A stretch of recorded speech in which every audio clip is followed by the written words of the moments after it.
Breaking news here on Action News 5. The Grizzlies will be without star guard Ja Morant for tonight's game against the Toronto Raptors. It's not because of an injury. Ja's done very good staying healthy this season, but instead Morant is suspended for conduct detrimental to the team. On Friday, the Grizzlies led by 14 at halftime against the Lakers, but eventually lost the game 117-112. A big reason was the fact that Morant scored 0 points in the second half, ending the game with just 8 points on 3 of 14 shooting. Now, many who watching the game noticed Ja not being engaged with the team, and according to Sean Sharani at ESPN, Thomas Islo challenged Morant's leadership and effort post-game, which Ja did not respond well to. Shortly after that, here's what we heard from Morant. We are just 2 months away from the start of the 2024-2025 NBA regular season. It's one of the biggest seasons in Memphis Grizzlies history, as many are hoping the Grizz bounce back from a rough season. However, this season is already starting off with a little bit of a road bump. Grizzlies sophomore phenom G.G. Jackson will miss at least the first month of the regular season play after undergoing successful surgery to repair a broken bone in his foot. The Grizzlies announced that Jackson will be reevaluated after 3 months and is expected to make a full recovery. It's a story that Grizzlies fans got used to, but it's still unfortunate as just last year the Grizzlies lost Ja Morant to a season-ending shoulder injury just 9 games after serving a 25-game suspension. Desmond Bane suffered an ankle injury that limited his play towards the second half of the season. Marcus Smart dislocated his finger, which led the Grizzlies to keep him off the court. The Grizz finished the year 27-55 with a record of over 50 different starting lineups. With last year behind them, they're eager to get to work, and they know now what it takes. All right, it's rivalry week for the 6th-ranked Ole Miss Rebels as they look ahead to the Egg Bowl versus Mississippi State. But that's not their biggest worry, as they have to wait to learn if head coach Lane Kiffin will continue coaching in Oxford. There's talks he could be moving on from the University of Mississippi. School officials say an announcement is expected to be made next Saturday after the Egg Bowl next Friday. Kiffin has been speculated for openings at LSU and Florida in the weeks since firings at both schools. It's been reported that LSU is finalizing an offer up to $90 million for Kiffin to come to Baton Rouge. In a statement earlier this week, Vice Chancellor of Intercollegiate Athletics Keith Carter says, "While we discuss next steps, we know we cannot lose sight of what is most important, our 6th-ranked team that is poised to finish the regular season in historic fashion." He also went on to say, despite the outside noise, Coach Kiffin is focused on preparing our team for the Egg Bowl, and together we want to ensure that our players and coaches can concentrate fully on next Friday's game. The GMC Sports Desk is sponsored by GMC. We are professional grade. Welcome back to Action News 5. I'm your host, Melek Robinson. Here's your sports recap. Let's start things off on the soccer pitch. 901 FC finishing off the last of 3 games at AutoZone Park this week.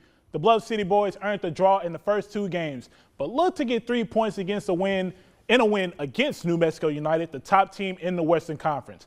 Weird situation here in the 11th minute. Take a look at your screen.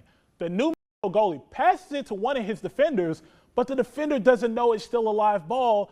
That's a handball in the box. The goalie can't believe it. He's furious at his teammate, and that's a penalty kick for 901 FC. A truly unbelievable situation. I don't think I've ever seen that one either, I got to admit.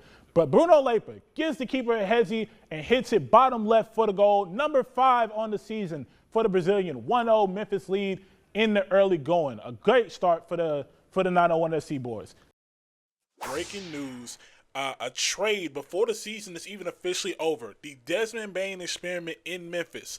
It is now on to Orlando. The Memphis Grizzlies trade Desmond Bane. Yes, Desmond Bane to the Orlando Magic for reportedly Kentavious Caldwell-Pope, Cole Anthony, 4 unprotected first-round picks, and 1 first-round pick swap. Giannis Antetokounmpo is reportedly intrigued by the idea of playing in a state with no income tax. What that means is this goes for about 5 teams: the Heat, Rockets, Spurs, Mavs, and most importantly, the Memphis Grizzlies. After dropping a close win in Oxford to Ole Miss, the Memphis Tigers welcomed former head coach Josh Pastner back to the Bluff City after 7 years of service. Pastner, now the head coach of UNLV, brought his guys in, winning this one in the FedEx Forum 92-78.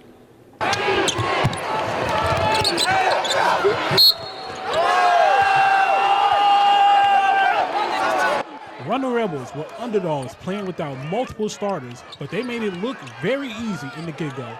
It was a sloppy first half for the Tigers, a mix of foul trouble, 10 first-half turnovers, and a 21-point first half from UNLV guard Howie Fleming Jr.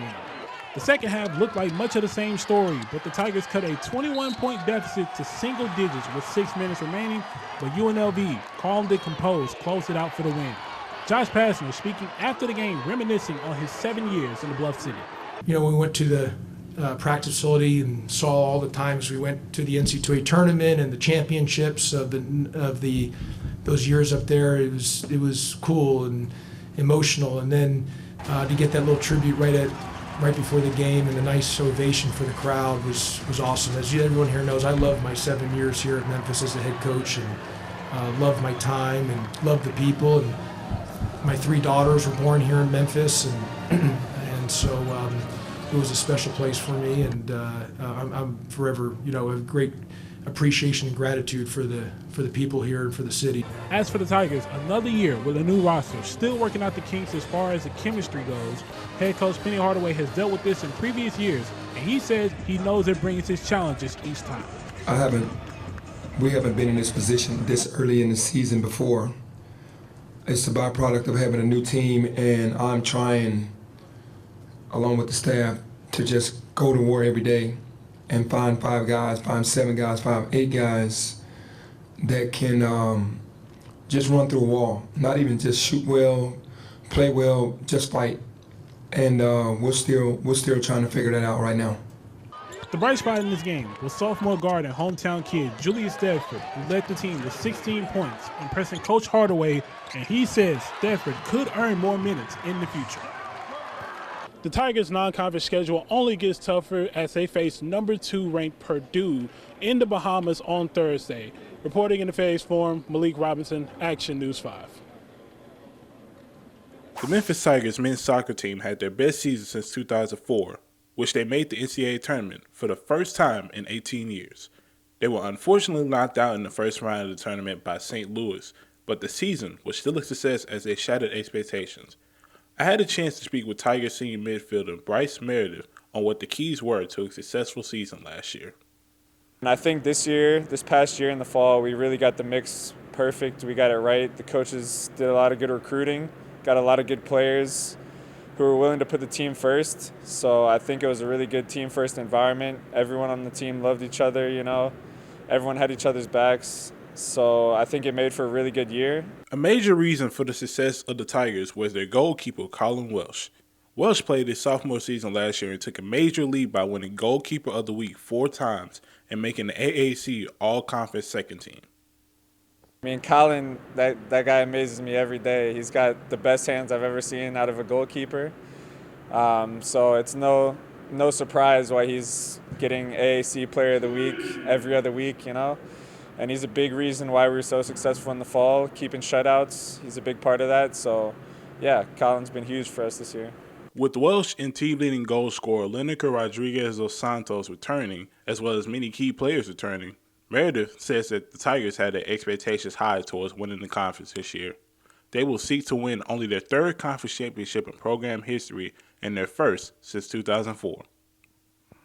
We got big ambition for next year. Obviously this year we came up short in the AAC tournament, lost in the semifinals, lost first round of the NCAA tournament. So this year our goal is to win the AAC championship, bring home a ring, and go as far as we can in that tournament. Hopefully get to the Final Four, Final Four's in Cary, that's close to my hometown. So hopefully I'll be making a trip back home come next fall, yeah. Meredith and the Tigers will look to improve from last season by trying to win the conference tournament this season. Reporting live for Tiger News, I'm Melek Robinson.